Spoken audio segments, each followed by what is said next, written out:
All right, so let's go ahead and get started. So here, I just wanted to share some information about the difference between, the CV and the resume. And in other areas outside of the US, a CV is used as a resume. So in the United States, when someone is referring to a CV, they're typically referring to an academic position. It's a position for um, it's a document for an academic position. So when you're reading, who is the reader? Academic for CV, and anything else, anything industry or corporate would be a resume.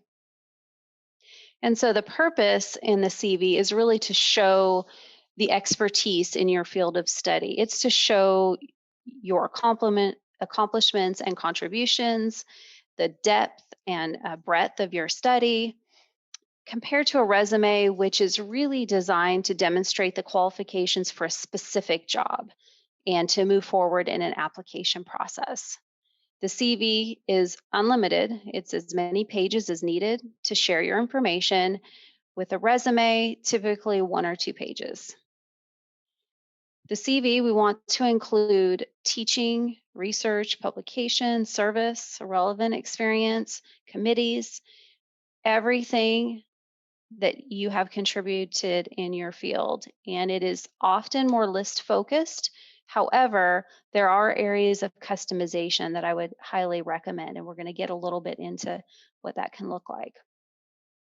So on your resume, it really focused on what is most important for that particular job. What does the reader of this document need to know about me first related to the job? So it's going to highlight those types of achievements, projects, and it's going to consider the what, why, how, the impact, and to quantify in your bullets if applicable. So, besides academic positions such as teaching, whether adjunct or faculty at any type of institution, whether it's um, a research-focused institution, whether it's a 2-year community college, a CV can be used for applying for fellowships and grants for any seeking a position internationally, professional association leadership, publishing, departmental or tenure reviews, speaking engagements, and editorial review boards. So we're going to start with kind of the overview. We're going to go over the big picture, and then we're going to break it down to a closer, more detailed view in the next part of this session. So in general, we want to leave enough white space so this document is easy to read and the information is organized in a fashion that just everything can be taken in so it's not too cluttered. I recommend using standard margins. You can go a little bit more narrow if necessary, and a standard font, 11 to 12 point. It's important to bold your name. You really want your name to pop, to stand out on your document. And it is so important, and it seems very simple, but I cannot overstate that you should have someone else proofread your CV. Undoubtedly, you will spend a lot of time putting it together and it may become blurry. So just please share your document with a trusted mentor, advisor, a faculty member, or your career coach to help make sure that everything is perfect. And you're going to choose an effective format, and the format really will be dictated by your field typically, and also what type of institution that you're applying to. So if you're applying to a research focused institution, we're going to want to make sure that research is prominent, it's listed in the first few sections of the document, compared to possibly perhaps a community college where you might have more industry or professional experience that you would want to highlight in the beginning. Always in each section that you have on your document, you list the items in reverse chronological order. So we want to avoid too much extra words and too much jargon, but you also can use language and acronyms that are recognized and commonly used in your field after you've written them out the first time.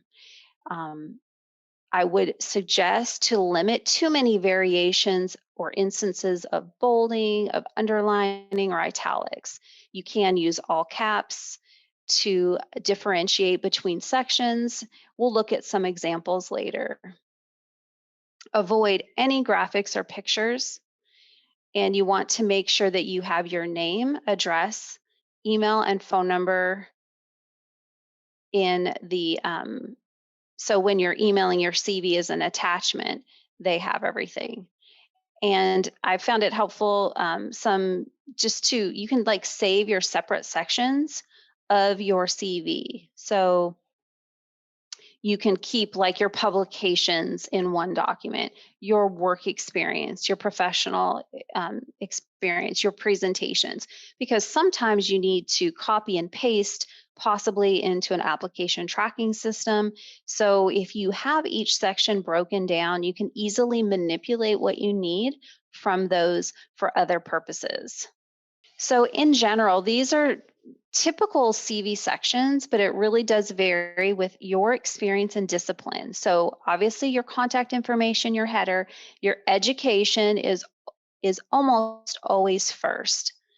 Research, teaching experience, any patents, awards and funding, journal and conference publications, presentations and posters, professional memberships, leadership, service to the profession, and references. The references typically, at one point, it was very common to have the references actually as a page on your CV. I would suggest creating a separate document, and usually those are asked to be uploaded separately. So I would just keep it available, make sure that the individuals that you will ask to serve as your reference are aware of what you're looking to do, so they're prepared to most accurately, help you and share your experience and skills when, if and when they're contacted.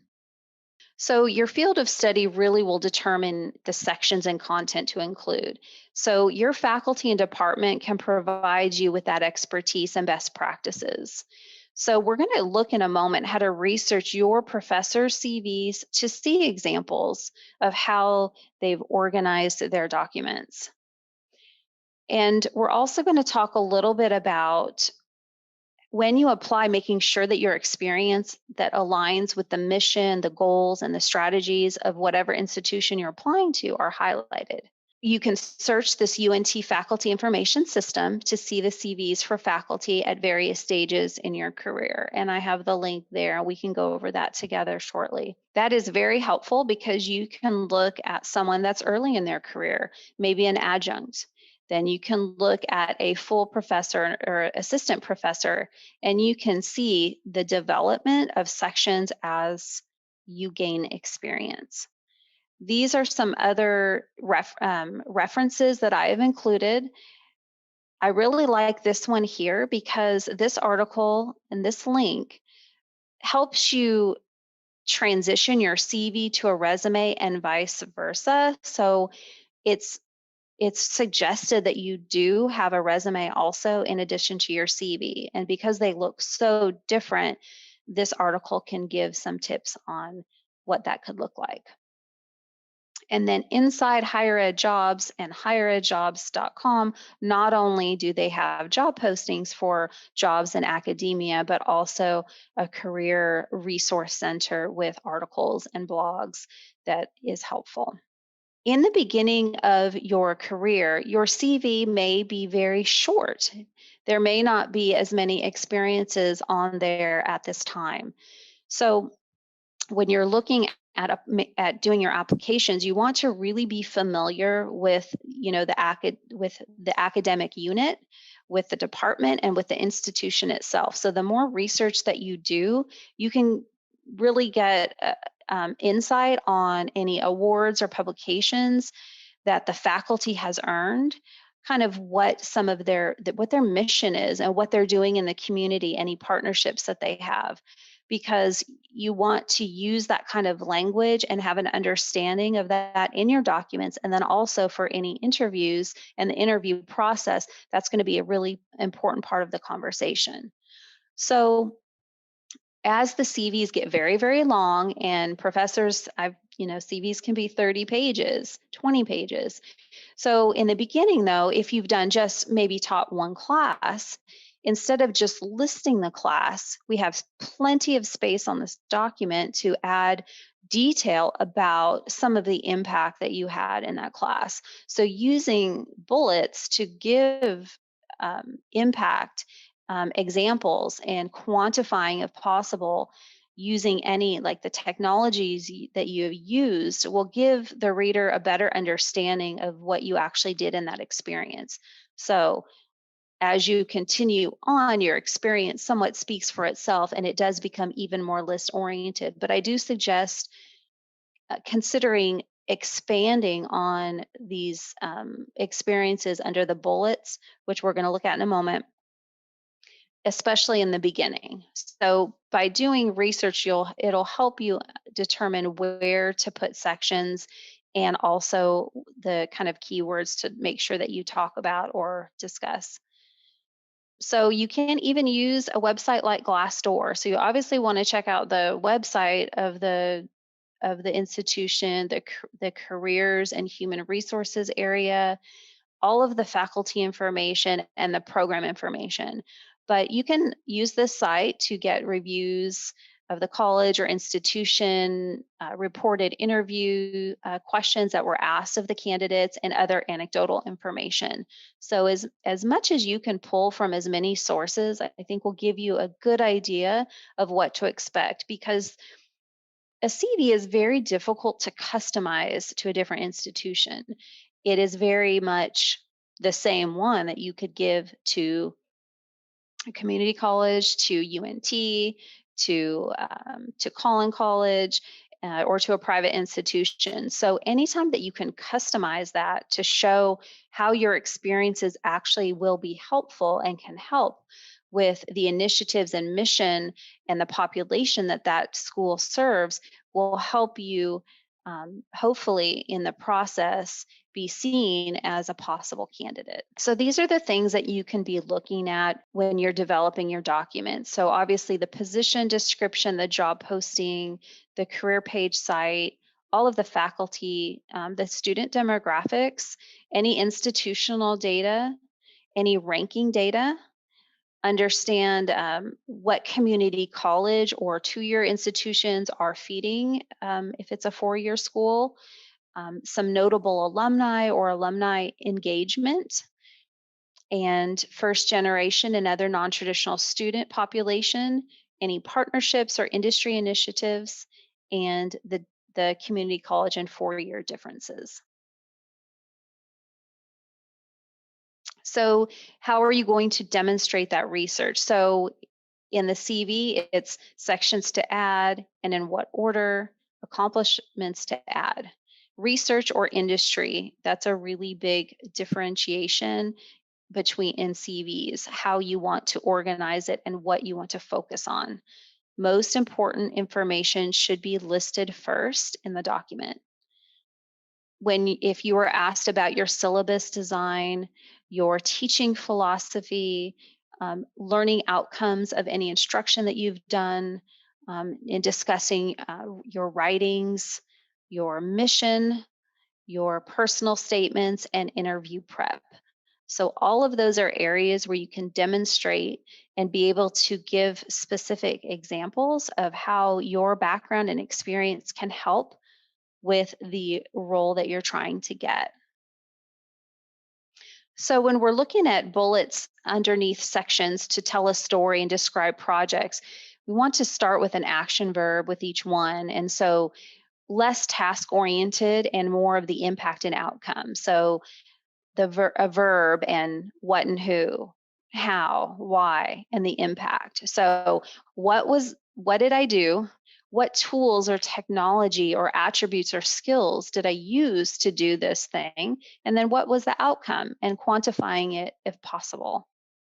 So here, this page describes an example of how you can elaborate on some of your experiences, especially when you're in the beginning of your career. So the last example gives the reader the outcome of the action, quantifying it, that's the 15%, and what skills were used, communication skills. So the SOAR method is an acronym that's used when you're writing information to describe your skills, just to help you remember what important information to include. So the statement of action, the occurrence of action, the amount of action, and the results. So here's some higher level of examples that could work for a graduate student. So instead of saying analyzed consumer data, try analyzed descriptive consumer data with univariate and multivariate techniques to explain consumers' evaluations of clients' products from a sensory perspective. So you're giving the why there. And for instead of taught 3 undergrad classes, taught 3 Victorian literature lectures by utilizing flipped classroom pedagogy to enhance student engagement. That's the how. And then it instead of develop vibration resistance material based on artificial tooth enamel, you can try developed vibration resistant material based on artificial tooth enamel with potential impacts in aerospace and automotive applications. So here on this slide that will be provided to you will give you some things I would suggest following up on, like other professional development sessions, make an appointment with your career coach. Our career center is modeled kind of a hub and spoke. So we have career coaches within all of the colleges. So if you are a computer science major, then you would meet with a coach in computer science. So I would suggest doing that if that sounds helpful. LinkedIn Learning, Big Interview, and Handshake are all of platforms that you can use to gain additional skills, to do mock interviews. You can record yourself. You can, increase your comfort level with interviews, and then Handshake gives you access to all of our events and then also job postings. If you haven't heard of GSTEP, which is the Graduate Student Teaching Excellence Program, I would highly recommend checking it out. This is a free instructional course that is 100% online. It goes throughout one semester, and it teaches you the fundamentals of teaching. So this is something that will be posted on your transcript. So it looks really great if you want to teach, but you haven't had a lot of experience. You will write learning objectives. You will create coursework within Canvas. You can write a teaching philosophy, and it really gives you the foundation of how to share your knowledge in your field in a classroom setting. So I highly recommend that. And then teaching on campus, so being a graduate assistant, being a TA, those opportunities can be found on the link there. And if you are an international student, there is a page that is fully dedicated to international resources. So that's the big picture of CVs. So let's go ahead and move forward. This document is the one that was in the chat. So if you have downloaded it and would like to review it, you will have that for later. But it's going to kind of review a little bit as we talked about the difference in a teaching focused college and compared to research intensive. And the other highlights that we've discussed are here. In general, I kind of like just placing the name, so that the description of the items will go on the left, and then all of the dates will go on the right. I feel like that takes up the page in a way that is easy to read and just balances everything out from a visual point of view. If we talked about action verbs, so this link goes to a document of an entire page of action verbs that will hopefully kind of spark some ideas on how to describe your work. This is the details of, when you're listing your publications, how to list them. Now, you will defer to your academic unit and to your specialty um, as far as citations, but in general, this gives you an idea. So if you've done a presentation, whether it's an oral or poster, you give the title, the name of the conference or event, the dates and location, and if appropriate in your discipline, a brief description. So use the format appropriate to your particular academic discipline for a consistent and clean look. There's optional sections. Now, this is why it will be helpful when we look at CVs from your professors, but it's very likely that you might want to have a technical skills section. So this, if you were in a technical field, this should be prominent on your CV. This should be listed towards the top of the page. So it would list all your technical expertise, your languages, and the programming software that you know. Grants, and any research there. So here is an example. This is an example of a CV for a individual pursuing a PhD in educational psychology. So as you can see, the information is on the left, and then all the dates are aligned on the right. And I think that gives a clean look. The heading, this is your kind of like your letterhead. So it's nice if you create this and then you can use it on any email. So let's just say you're emailing a chair and you're making an introduction or you want to talk about their research. If you use the a heading that's like a letterhead, it looks really clean if it matches, if everything matches. So that's just a little tip there. So the dissertation title is there and the committee members are listed. So everything is in reverse chronological order from the PhD program, the master's, and the bachelor's. So this individual has their teaching and advising first. So as you can see, an example of the bullets, as we talked about earlier, these are the action verbs that are starting. So every bullet has the action verb. So it serves as a facilitator for 7 sections of Psych 101. So this gives the reader a better idea that this individual has a good amount of experience teaching because that's 7 sections. So even if they're new in their career. And it gives more examples of what skills were used, what techniques, what theories. So just elaborating is can be really helpful in giving the reader, how much experience you have actually had. So there's a difference between listing a competency and then the actual proficiency in the competency. So that's what is very helpful with these bullets. And so they've listed all their experience. Now, they're now listing their research experience. So everything is listed on the left. And as you can see, if something is bulleted on the,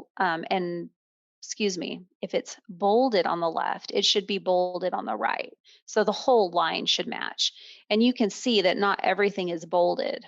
What's bolded is the titles of the roles and then also the education. So the degrees that have been conferred or that you're pursuing are bolded. And then of course the sections in between each. So this is all of the information. And here is the publication. So, they're using their field of study, using the proper citations and their writing style. The conference presentations, honors and awards.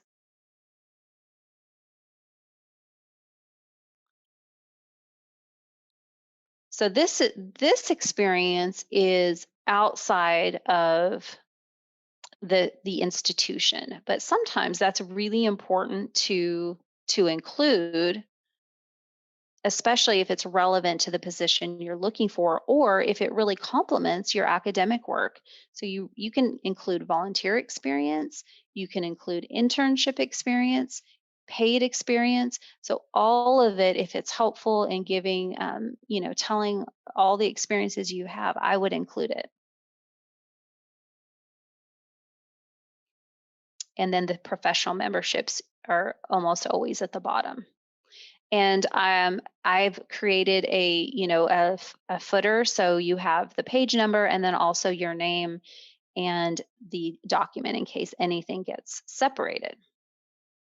And that would be the same advice that I would give when you're saving your document, to always include your name and what the document is, whether it's a CV, whether it's a cover letter, whether it's a resume, and save it and send it as a PDF when at all possible.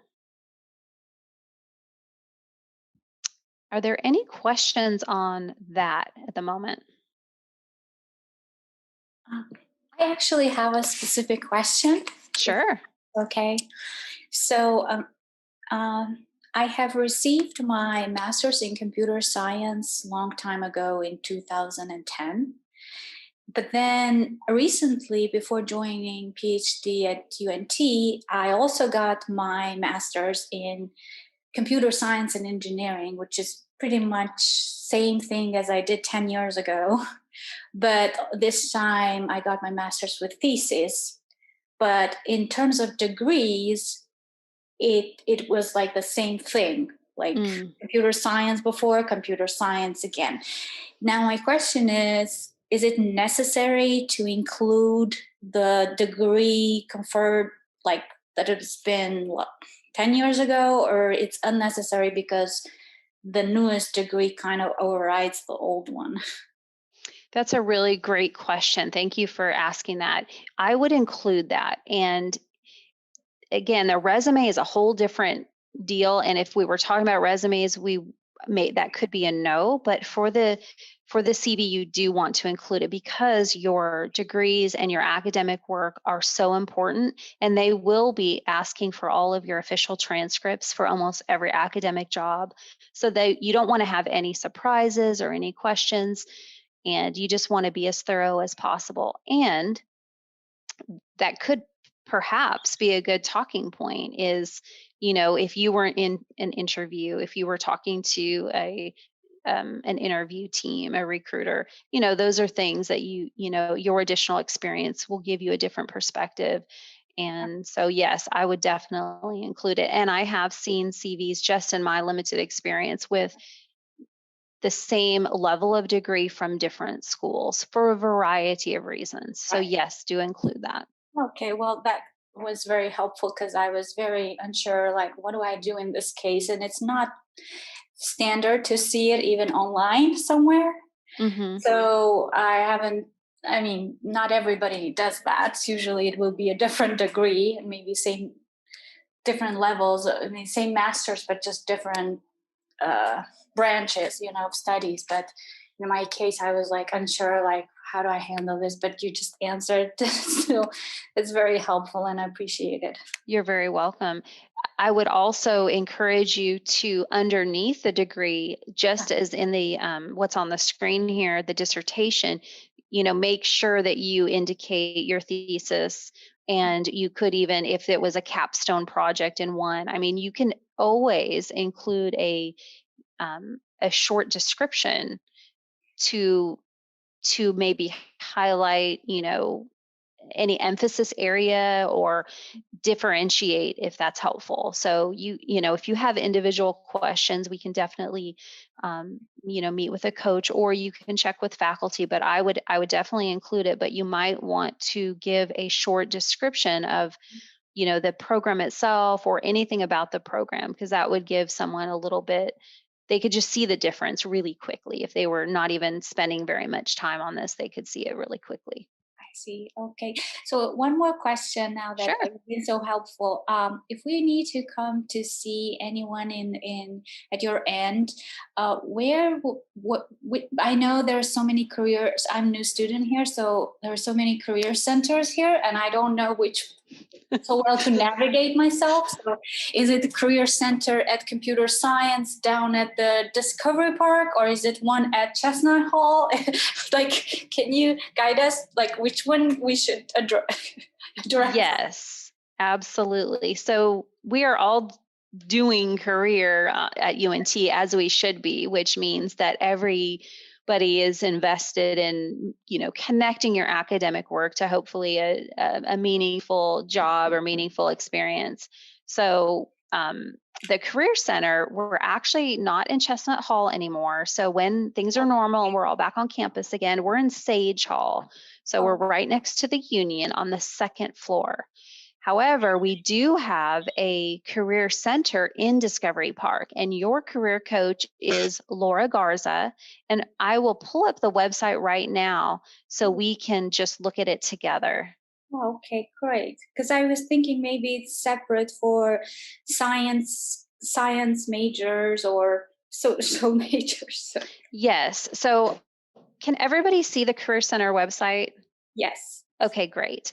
So under career communities, there's some options. So you can go to the Toulouse Graduate School, Mhm, and our website is just careercenter.unt.edu. mhm. And so here is the Toulouse Graduate School, and it has, an introduction and some of the services. So the documents that we just talked about are linked here, as well as handshake information. We have highlighted jobs and other experiences to check out.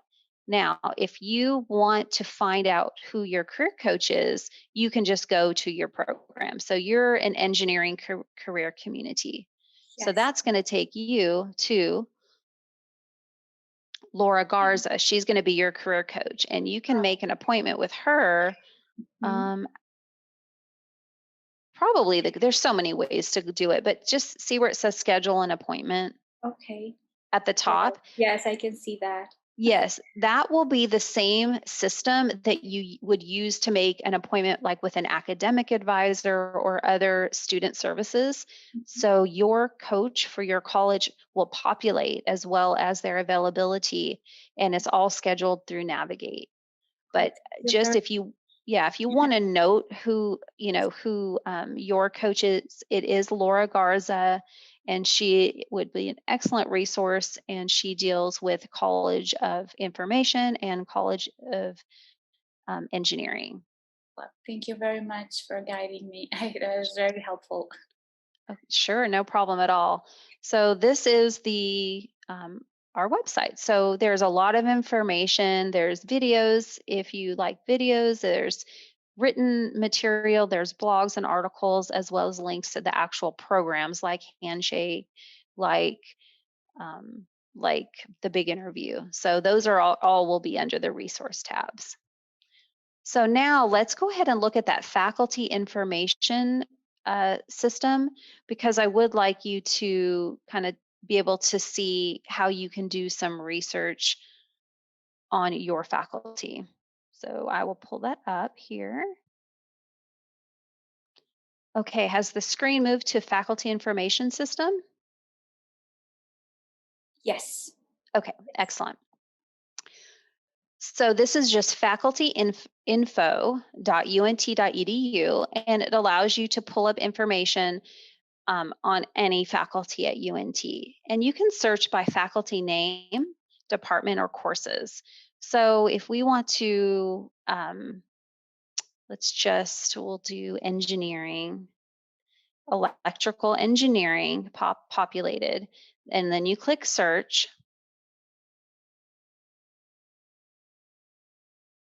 It is listing all the individual instructors in alphabetical order by last name, and you can see by their level of what might be helpful in reviewing their CD. So here's an adjunct faculty. So that would be obviously someone, earlier in their career, probably with a little bit less experience. So you could see how they, okay, so this one doesn't look like they've uploaded the full one. So that was not a good example, but let's look at another one. Okay, let's try this one. You will find some variation on what's included. Sometimes they there is a state mandate that every instructor has a CV listed, at least basic information. So that's the minimum that you're going to see. But most of the time, you see a very uh, much more information. So hopefully, okay. So here's an associate professor. Okay. So now you can see, and I think what's most helpful is the order of the sections and what sections they have. So you could even create a document that has sections that seem to be typical or seem to be repeating in your field of study. And then as you gain experience, as you have more exposure, just keep track of them. That will be much easier when you're actually putting this document together. So just even what was it called? What was the date? A brief description and any other collaborators involved. And then you can go back and get the formatting correct. But you can go and do this. I think it's very interesting to do this on all of your instructors if you haven't already. And then maybe some of you actually have yours uploaded based if you're teaching currently. But that gives you a good idea of what's typical for your field of study. And that's probably the most important thing for you to kind of walk away with or take from this session is that it really depends on your field of study. So have your advisor, have your faculty advisor guide you. Depending on where you're at in your program, there would be a great resource. The Writing Center also can be really helpful if you need just more time, just putting this together. They can be a resource as well, in addition to the Career Center.